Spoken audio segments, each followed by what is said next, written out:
Your grandparents are a perfect example of the so-called greatest generation.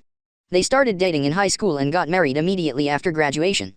They migrated to America together from England in the 50s, and they were together for nearly 60 years until Grandpa passed away in his sleep last year. His passing was tough on everyone, especially Grandma, but he'd lived a long, fulfilling life. Grandma has always been very social, but she's starting to have some mild memory issues in her old age, and your parents moved her to a retirement community shortly after Grandpa's passing. She still gets on fairly well, and she has her own apartment there, but the retirement community has a clubhouse and a cafeteria, and there are even medical personnel on site 24/7.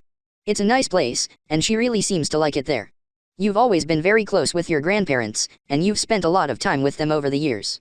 You're in college now, but you make sure you spend lots of time with Grandma whenever you're home, especially now that Grandpa's gone. She always lights up whenever she sees you, and she loves baking and doing activities with you whenever you're there. You're home for summer break, and one morning you call your grandma and ask if you can come over to her house. Of course she says yes, so you tell her that you'll be there in an hour. You ask your mom for a ride, and of course she also says yes. Grandmother is Mom's mom, and Mom loves it when the two of you spend time together. She loves how close you are. Your mom tells you to call her when you want to get picked up, and she drops you off outside the lobby about an hour later.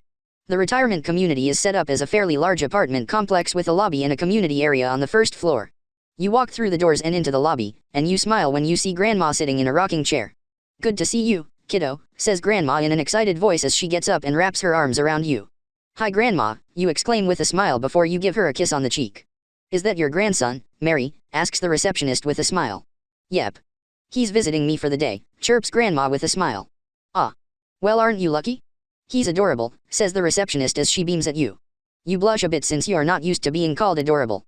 You're a college-aged male, and you think the compliment is a little strange, but you figure she's just being polite, and of course you thank her. "Such good manners," says the receptionist with the same giant smile. Grandma takes your hand and leads you to her apartment. "I've had the ingredients to make cookies for months, but I haven't felt like baking them by myself.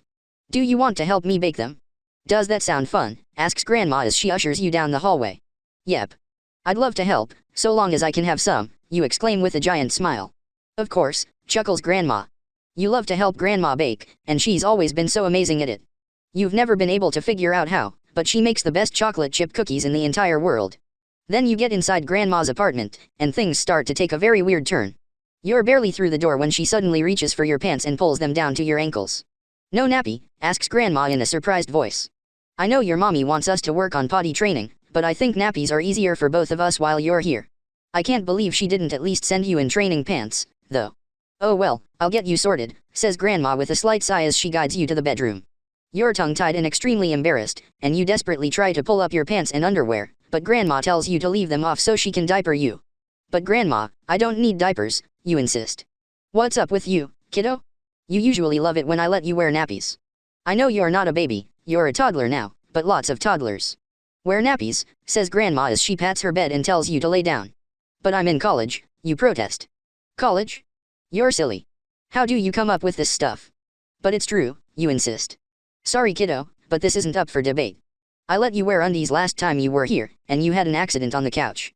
Now come lie on the bed so I can put your nappy on. We have cookies to bake." You're not exactly sure what to do, but you're not about to fight off your 80-year-old grandmother, so you awkwardly sit on the bed. Is Grandma experiencing memory loss? You can't think of any other explanation, but it's certainly never been anything like this. She recognizes you, and she seems to know who you are, but she seems to think that you're a toddler for some reason. "I'm sorry you're in a bad mood today, kiddo. Do you want your pacifier?" asks Grandma as she unfolds a fresh diaper with Cookie Monster designs. "No," you protest. "Okay then, grumpy boy. Suit yourself," says Grandma with a smile as she lifts your legs into the air and places a diaper underneath your bottom. She powders you and secures the diaper around your waist before she tapes the tapes, and you're surprised at how well it fits. It looks exactly like the Pampers diapers you see in commercials, but surely those aren't made for people your size. "See, that isn't so bad, is it? All right, I think we can leave your pants off for now. It's just us here, and it'll make changing you easier if you need it later," chirps Grandma with a smile as she helps you off the bed. Ready to go make cookies. Your head is spinning, and you have no idea what's happening. You decide to call your mom to tell her about Grandma's memory issues, but you remember that your cell phone is in your pants pocket. Grandma's set your pants on the bed, so you reach into the pockets, and you're surprised when you can't find your iPhone. "What are you looking for in your pockets? Did you bring a pacey from home or something?" asks Grandma. "No. My cell phone," you mutter. "Cell phone? Silly boy. First you're talking about college, now it's cell phones. You're too little for any of that stuff. Mommy's out running errands all day, but we can call her later if you'd like. You try to process what's happening, but none of it makes any sense. Could grandma's memory issues really be that bad where she thinks you're a toddler? That's the only thing that makes sense, and yet, somehow you're starting to doubt your theory. The receptionist in the lobby had reacted to you as though you were a toddler after all, and your Pampers fit you perfectly. They don't look like adult diapers or anything, and they even have the little 6S on them. They look exactly like the diapers your little cousins wear, which is probably why grandma has them in the first place. None of this makes sense. You don't feel any different. You hold your hands in front of your face, and they look the same, but you're definitely starting to question your reality. This a story idea I have. You think I shan't continue?